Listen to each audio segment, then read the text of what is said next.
topic natin, numinipis at nalalagas ang buhok, paano pakakapalin.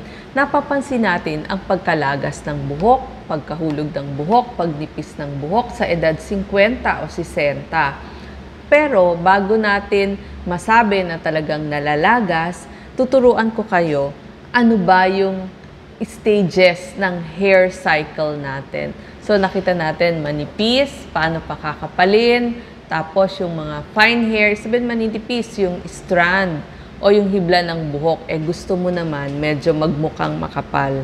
Problema to ng mga kababaihan. May growth cycle ang ating buhok. Ang tinatawag na anagen or growth phase, ito yung 90% ng ating buhok. So nangyayari ito doon sa 90% ng buhok natin, tumutubo sila. So ang nasa anagen phase ang buhok natin from 2 to 8 na taon. So, 2 hanggang 8 taon ay tumutubo yan. May tinatawag din na catagen or transition phase.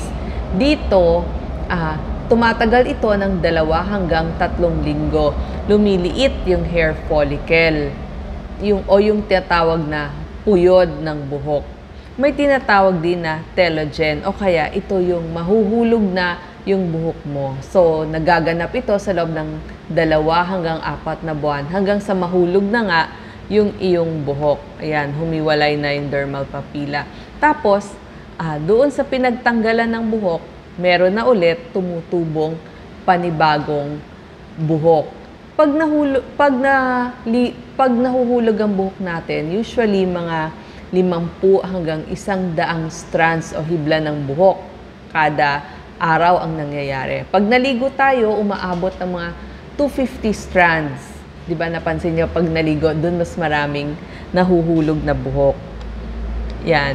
So, dito niyo makikita, ganito ang itsura pag 10 piraso lang ng buhok ang nahulog. Pero kapag dumadami-dami na ito, pansin nyo na to. Usually, nahuhulog ito pag gising nyo sa umaga. So, makikita mo dun sa unan. Siyempre, matatakot ka, marami ba to o konti ito? Ito, ganito kadami yung 100 hairs. Pero, pag mga 200, 400 na, natatakot na tayo. At saka makikita natin, iba yung pagkahulog o pagkalagas ng buhok sa kababaihan. Kapag lalaki, usually, tumataas yung noo nila na pataas ang pataas yung noo, yung forehead kasi paubos ng paubos yung buhok doon. At saka, yung dito sila madalas sa tuktok. Pero yung kababaihan, unti-unti yan. Una, doon muna sa kung saan may hati, tapos palaki na ng palaki yung area na nahuhulog. Pero natitira pa din yung nasa front. So ito yung usual na pagnipis ng buhok kapag babae. So halos medyo equal yung lugar. Usually dito din sa bandang tuktok. Ganyan yung nangyayari. Bakit nga ba nahuhulog o nalalagas ang buhok ng isang tao? Marami hong dahilan. Una sa lahat, namamana ito. So, tignan nyo yung nanay nyo, yung mga aunties nyo, tsaka yung lola nyo. Pag makapal pa rin ang buhok nila hanggang sa pagtanda, yun ang mamamana mo. Pero, yun na nga, kapag nakita mo medyo ganito ang nipis ng buhok ng iyong kamag-anak, maaaring mamana mo rin yan. So, 50% ng kababaihan, namamana yung kapal ng buhok, yung liit ng hibla ng buhok, tsaka yung follicle. Sa una, tumutubo pa, pero kapag umiidad nga, hindi na tumutubo. Tapos, merong mga sakit na nangyayari. Ito yung hair thickness natin. Pag bata-bata pa tayo, makapal yan. Panipis hanggang numinipis na yung hibla.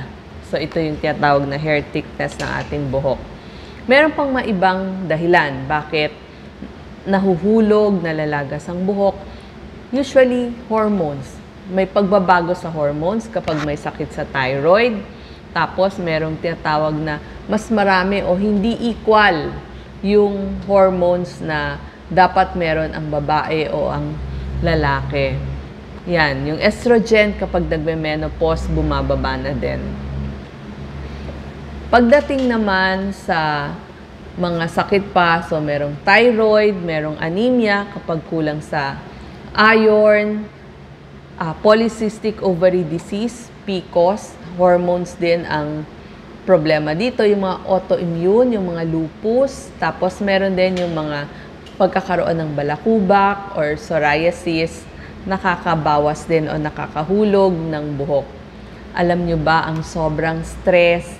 Halimbawa, ano ba yung stress na sinasabi? Sa mga estudyante, kadalasan, ito yung panahon na nagtetest sila. So, kapag hirap na yung batang babae sa kanyang pag-aaral, isang mapapansin nyo, bakit numinipis o marami yung nahuhulog na buhok sa kanya. So, kailangan mapagmatyag o mag-obserba yung ina, baka meron ng problema. Tapos, yung iba pang stress, halimbawa, nagkasakit ng matindi kapag may edad na, pumapayat, o kaya naman sobrang vitamin A. Meron ding sinasabi na traction alopecia, yun yung nagpo-ponytail ng masikip sa mga bata. Tapos sobrang brush. Hindi po totoo yung 100 strokes of brush every day. Huwag niyo pong gagawin yon. Konting suklay lang, using yung wide tooth comb, okay na po yan. So, wag kong sisikipan.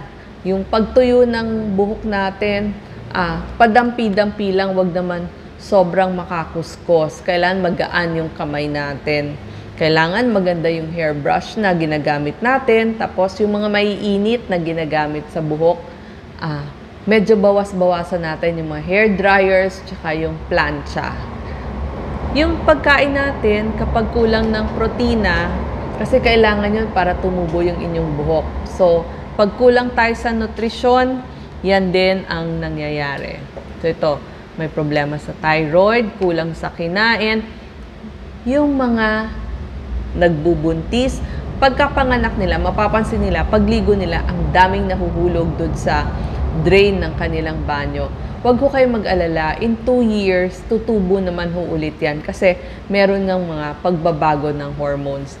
Kapag naka-pills, kasi nagugulo yung ovulation, kasi yun naman ang trabaho ng pills, kasama din nito yung pagnipis ng buhok. Tapos yung pagme-menopause.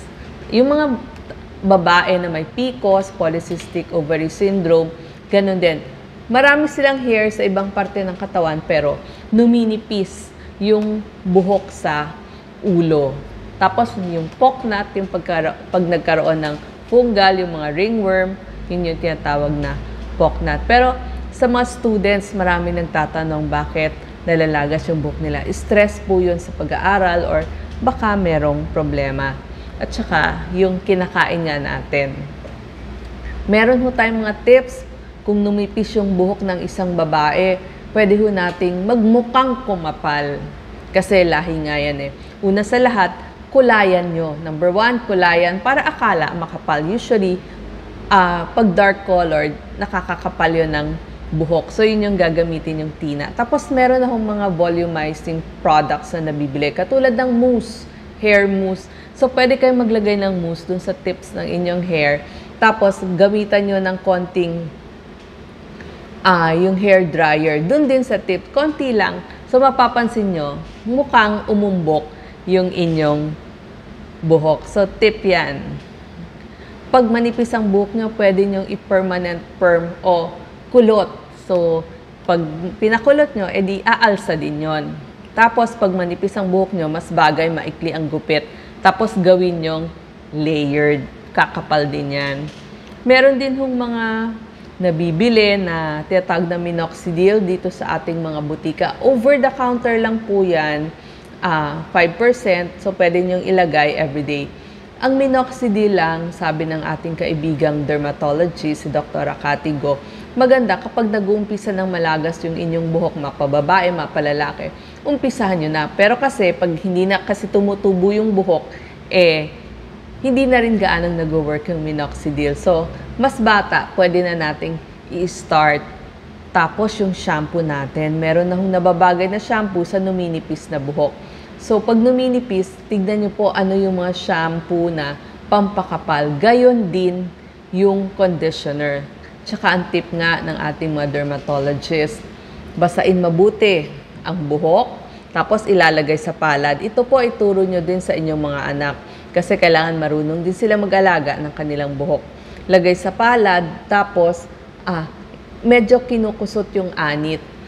Ang pagsha-shampoo, kailangan ba araw-araw? Hindi naman. Kung kailan feeling nyo lang dumumi yung inyong buhok, dun lang kayong mag-shampoo. Lalo na yung mga nalalagas nga ang buhok. So, less shampoo, better. Banlawan ulit mabuti. Yung conditioner, yun yung ilalagay nyo dun sa dulo ng inyong mga buhok. Yun naman yung kinokondisyon. So, yan yung mga pwede nyong gamitin. Pag gumamit ho tayo ng suklay, mas maganda yung wide tooth o yung layo-layo yung ipin ng inyong suklay. Para yung mga buhol-buhol, mas mabilis matanggal. Kasi pag masyadong lapit-lapit, masyadong fine, nahihila niya pati yung normal na buhok. Sabi ko nga, kailangan ng tamang nutrisyon pagdating sa ating buhok. Ang isang pinaka-importante, yung omega-3 fatty acids na nakukuha natin doon sa mga isda. Ang mga murang isda, yung mga bangus, tilapia, tuna, mga tambakol, yung mga letter T, yung mga magkakapatid na letter T na isda, yung mga sardinas din. Tapos meron na rin hong omega-3 fatty acid yung nakukuha natin sa itlog. So, yon. Bakit kailangan omega-3 fatty acid? Para kumintab yung ating buhok. Tapos, kailangan din natin ng maraming vitamin C. Example dito, bayabas. Ito po, 4 times ng vitamin C na kailangan natin maghapon, nakukuha sa bayabas. Kasi, ang vitamin C, parang tumibay yung ating buhok. Tapos, yung beta-carotene, nakukuha ito dun sa mga kulay yellow-orange na mga prutas at gulay, katulad ng kamote, carrots, tapos kalabasa, yung mga KKK.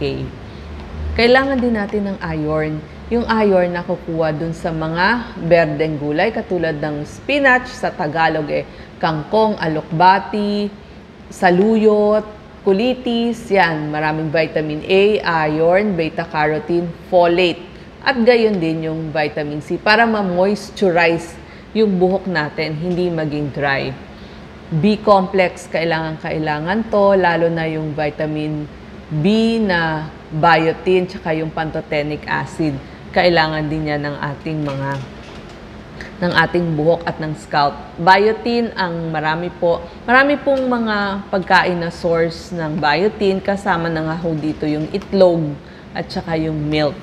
Tapos halos yung mga avocados and yung mga fruits nakakatulong po sa sari-saring prutas, gulay para makakuha tayo ng biotin. Ganon din ang pantothenic acid.